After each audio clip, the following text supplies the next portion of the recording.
চুমি বিশালৰ কেলেংকাৰীৰ নতুন তথ্য ফাদিল বিনিয়োগকাৰীৰ পৰা উঠাইছিল বৃহৎ পৰিমাণৰ টকা কিমান আছিল বিনিয়োগকাৰী চুমি বিশালৰ কোটিটকীয়া ট্ৰেডিং কেলেংকাৰীৰ কথা সকলোৰে মনত আছে কিন্তু হঠাৎ ফাদিল হৈছে চুমি বিশালৰ ট্ৰেডিং কেলেংকাৰীৰ নতুন তথ্য 7 জন ব্ৰকাৰৰ জৰিয়তে বিনিয়োগকাৰীৰ পৰা উঠাইছিল বৃহৎ পৰিমাণৰ ধন 296 গৰাকী লোকৰ পৰা নটাৰীৰ জৰিয়তে টকা লৈছিল চুমি বিশালে চুমি বিশালৰ কোম্পানী পাৰ্চেলিয়াত কৰ্মৰত অম্লান বৰাৰ দৰমহা আছিল মাহিলী 50,000 টকা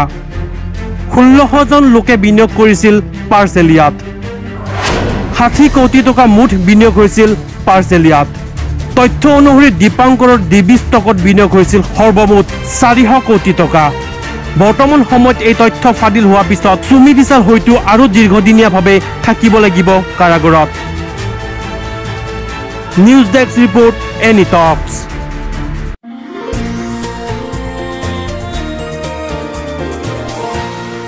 এনি টক্স হুতৰ বিপৰীতে ৰাইজৰ স্বাৰ্থ